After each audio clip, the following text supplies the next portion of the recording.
I'm Farhaan and I go to Upton Court Grammar School. I'm up to six. I'm here to talk about freedom of speech. I believe freedom of speech is the most important value we have in Western society, but I also question to what extent it actually exists. The gentleman before talked about things such as, he talked about limitations on freedom of speech, but I believe that these things make freedom of speech not free at all. Anything that limits freedom of speech automatically makes it not free. It's a limited speech, as soon as it's limited even once. And the reason freedom of speech is so important to me as a theory is my grandfather, who was a journalist in Pakistan. He published a book years ago, and I'd like to read a bit from it about his views on freedom of speech, which I found quite interesting. Let us now turn to societies in which people like us live. Here too, restrictions on thought and expression exist. Although the name of democracy is often evoked because of political and economic backwardness, and the belief of our rulers that they have the innate right to exercise power, every effort is made through existing or newfangled laws to eliminate the political opposition.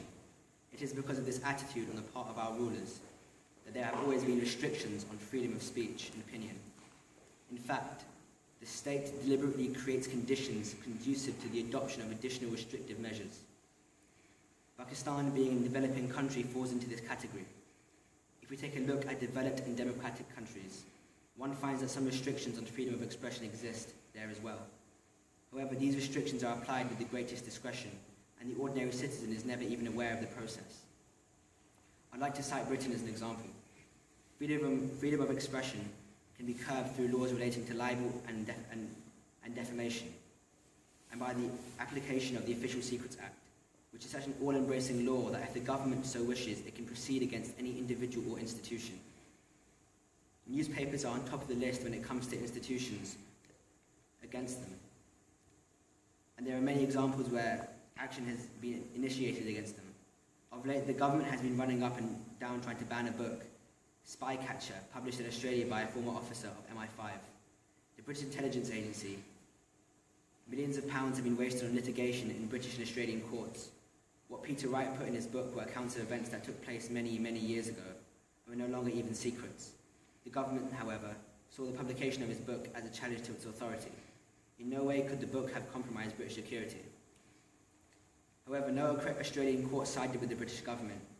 The interesting thing is that when four British newspapers, The Guardian, the Sunday Times, the Observer and the Evening Standard, tried to serialise the book, British courts fully supported the government.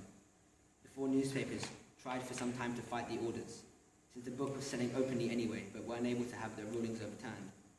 The method employed in Britain by the government to block publication is the D Notice, which is imposed by an official committee established for that express purpose. The concerned newspaper or broadcasting organisation is ordered not to divulge official secrets.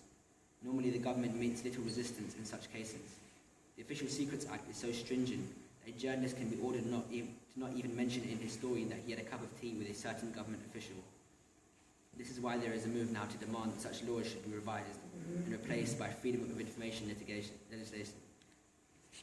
Then there is a law of defamation, the scope of which is so wide that it acts as a blocking wall for journalists out to seek the truth. Even after they have discovered the truth, they are not at liberty to name names or even hint at the identity of wrongdoers. Failure to abide by the restriction can result in heavy penalties. This is a strange way of treating those who only seek to establish facts. While any number of examples can be cited from British case law involving defamation, I'd like to mention just one. Lord Adlington, a former army officer, was said to have handed over to the Russians a number of Cossack soldiers who were taken to Russia and killed. The court did not attempt to investigate the charge, but imposed a fine of 1.5 million on the man who had made the allegation. It is possible that such heavy fines have something to do with a perceived financial position of the sentenced person.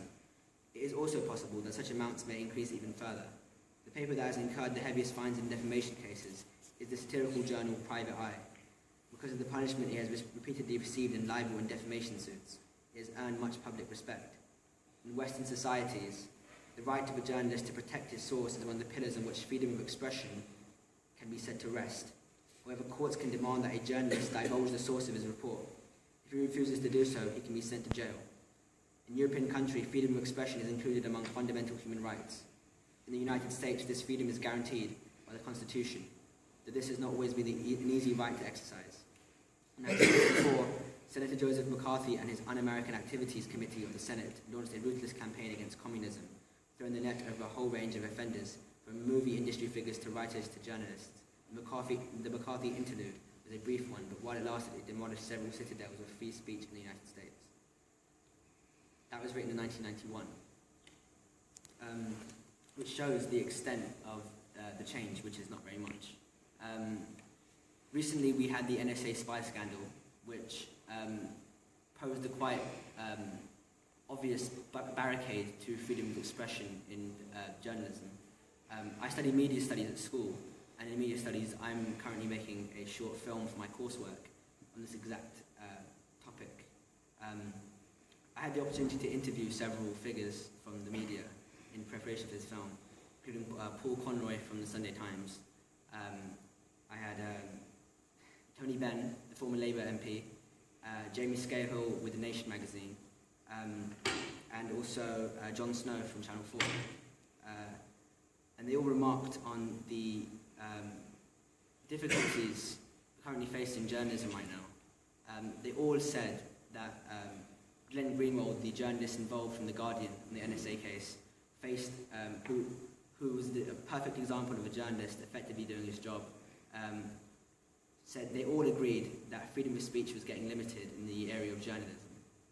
And they all said that they were unsure about the future of investigative journalism due to the intervention of corporations and companies in media.